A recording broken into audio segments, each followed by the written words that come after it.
Assalamualaikum warahmatullahi wabarakatuh. Kami dari Politeknik LP3 Jakarta, kampus Pasar Minggu, akan menjelaskan materi statistika. Yang pertama, perkenalkan, nama saya Mandasya yang pertama. Nama saya Kadarwai Suputra. Nama saya Abdul Iman. Dan yang pertama pada materi ini, kami akan menjelaskan tentang beberapa materi statistika. Yang pertama dibawakan oleh Kadarwai Suputra pada bab 3. Pada materi ini saya akan menjelaskan tentang normalitas. Dan pada bab 4 ini saya akan menjelaskan materi tentang validitas dan reliabilitas. Dan bab kelima saya akan menjelaskan tentang statistik parametrik. Di sini saya akan mempresentasikan hasil kerja kita, yaitu mencari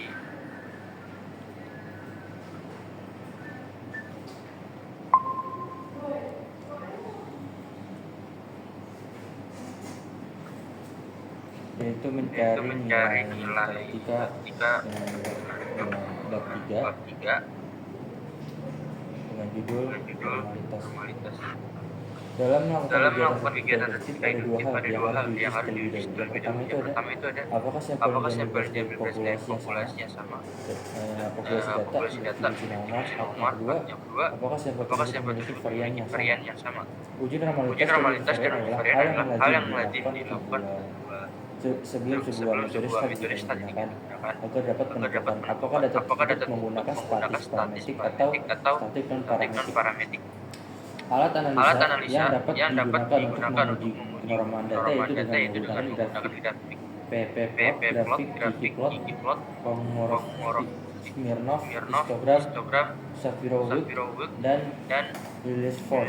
Alat uji normalitas yang bisa digunakan adalah grafik ppplot dan Kolmogorov, Smirnov. Berdasarkan data berikut ini lakukan pengujian normalitas data dengan menggunakan grafik ppplot dan Kolmogorov, Smirnov.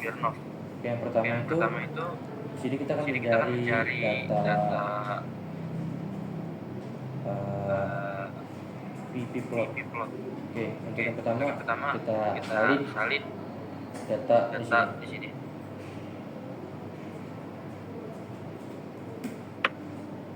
Terus yang kedua kita buka ini software.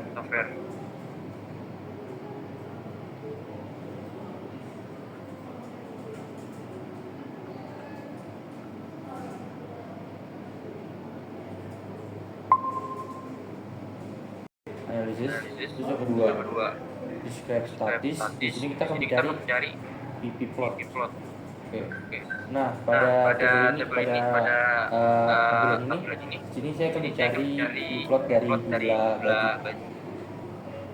Untuk tampilan ini sebenarnya bisa answer 3 ya, seperti mencari table plot dari jumlah waktu, jumlah benang. Nah, untuk pada contoh di sini saya akan mengambil dari contoh jumlah gaji.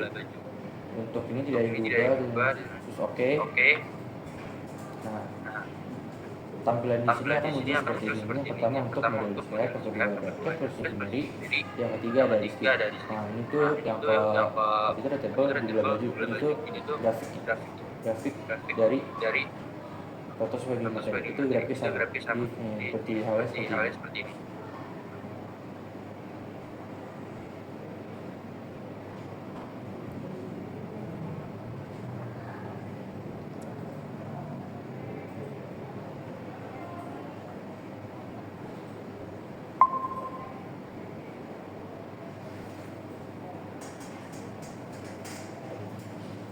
Tampilannya sama kan? Oke. Yang kedua itu kita cari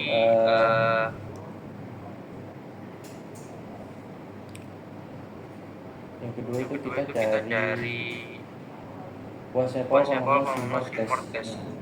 Caranya itu kita ke tampilan awal tadi ke seri.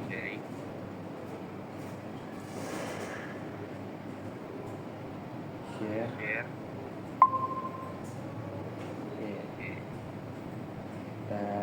Dan kita menggunakan data yang tadi. Dino. Oke, untuk variabel sini itu sama dari juga. konektif sebelumnya. Kemudian data view juga sama, yang diubah. Di situ yang berubah cara pembuatan tabelnya, itu ada analisis. Terus kita bagi ke non parametric test, kemudian legalities dialog, kemudian one simple KS. Klik dulu versi awal. Nah, kemudian kita pindahin ke test variables. Untuk oke. Dan untuk tampilan dari hasil analisis itu pertama ada waktu, dan itu 15 parameter jadi angka 2017. Ini untuk hasilnya. Kita bakal apakah sama hasilnya seperti yang di materi.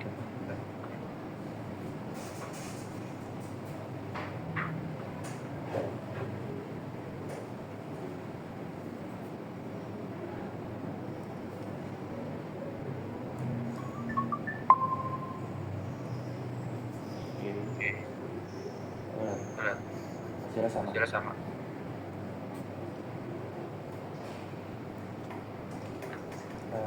Demikian untuk materi ini, artinya kan itu sama teman saya, itu analisa enggak. Oke. Lanjut, bersama saya Mandala ini kita berada dalam bab 4, yaitu pengujian data kualitatif dalam kurung validitas dan reliabilitas. Nah, untuk apa sih pengujian data kualitatif itu? Nah, pengujian data kualitatif itu adalah data yang sifatnya kualitatif yang terlebih dahulu dilakukan melalui uji instrumen. Adapun pengujian yang dilakukan meliputi uji validitas dan reliabilitas. Nah, apa sih yang dimaksud dengan uji validitas dan reliabilitas? Pengujian validitas adalah pengujian yang dilakukan untuk mengetahui apakah semua pertanyaan dalam kurung instrumen penelitian yang diajukan untuk mengukur variabel penelitian adalah valid. Jika valid, berarti instrumen itu dapat digunakan untuk mengukur apa yang hendak diukur. Instrumen yang reliable belum tentu dikatakan valid. Apa yang dimaksud dengan pengujian reliabilitas? Pengujian reliabilitas adalah pengujian yang digunakan untuk mengukur konsistensi jawaban responden. Kriteria pengujian dilakukan dengan menggunakan pengujian Kronsmans alpha. Nah,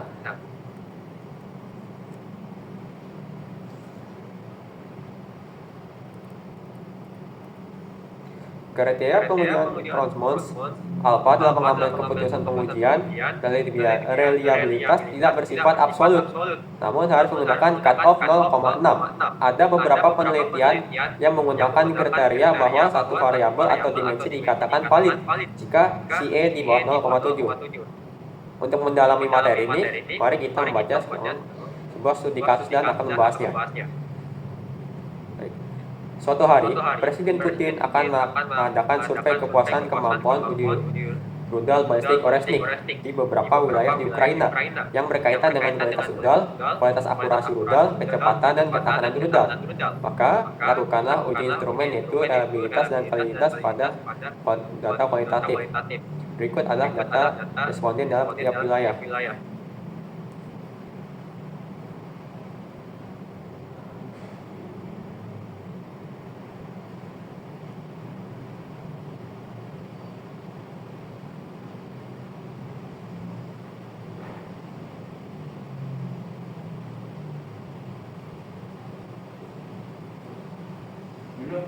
Baik, mari kita akan melakukan uji coba ini dalam SPS statistik. Baik, yang pertama, untuk mengujinya kita menggunakan analyze. Lalu kita klik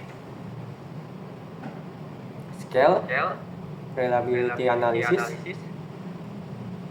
Lalu kita masukkan semuanya.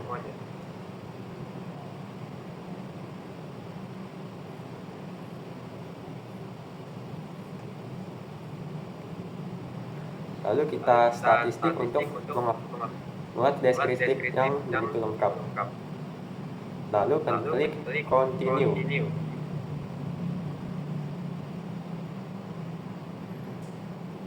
Nah, setelah itu kita akan pencet OK untuk melihat hasil statistiknya. Nah, bisa kita lihat untuk reliabilitas ini Dimulai dari case processing summary, yaitu valid dengan N25 persentase 100%, exclude 0, dan persentase dari exclude itu adalah 0 dengan total N25 dengan persentase 100%. Untuk reliability-nya sendiri yaitu 0,933. Apakah hanya sampai reliabilitas? Tentu saja tidak.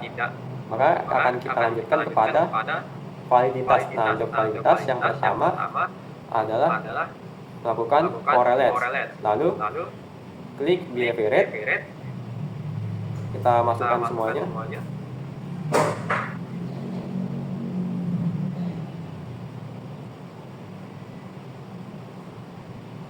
Lalu pencet OK.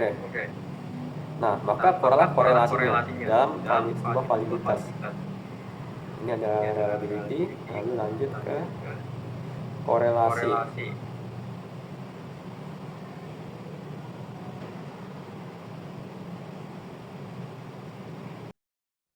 Oke, selanjutnya di sini ada tes untuk sampel dependent, yaitu uji untuk dilakukan terhadap dua sampel yang berpasangan paired. Sampel yang berpasangan diartikan sebagai sebuah sampel dengan subjek yang sama, namun memiliki perlakuan atau pengakuan yang berbeda. Kasus 1. Produsen penumbuh rambut ingin mengetahui apakah obat yang diproduksinya mempunyai pengaruh terhadap panjang rambut seorang sebelum dan sesudah mengonsumsi obat tersebut. Dari data tersebut kita pindahkan ke aplikasi ini. Nah, di sini ada panjang sebelum dan panjang sesudah. Data view-nya udah saya isi. Habis itu kalian klik analyze, milik compare means, masuk ke paired sample test. Kita panjang sebelum pindahkan ke variabel 1, panjang sesudah kita masukkan ke variabel 2. Habis itu oke. Nah, dari sini kita udah mengetahui tes sampel statistiknya, yaitu panjang sebelumnya 22,150, panjang sesudahnya 111,1250. Paired sample correlation, yaitu N-nya 12, correlation-nya 229, siginya 474. Paired sample testnya ada min 111,025, study deviation-nya ada 406,35896, ada study error min-nya ada 117,30, lower-nya ada min 147,16. Oke, selanjutnya di sini bab 5 statistik inferensi akan dijelaskan oleh saya sendiri, Abdul Iman. Metode statistik inferensi dalam perangkat cukup beragam, dan salah satu kriteria penting dalam pemilihan metode statistik yang akan digunakan adalah di sini ada distribusi data, statistik parametrik, dan statistik non parametrik.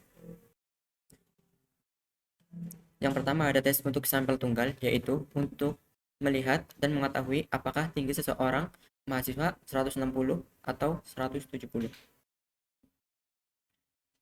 Yang pertama, kalian bisa lihat dari soal tersebut. Seorang siswa ingin mengetahui apakah dugaannya bahwa rata-rata tinggi teman sekelasnya 160. Kita bisa lihat dari aplikasinya. Di sini udah disiapkan datanya. Yang pertama, kalian klik analyze, masuk compartments, one sample. Habis itu dipindahkan ke tes variabel. Setelah itu kalian tes value-nya 160.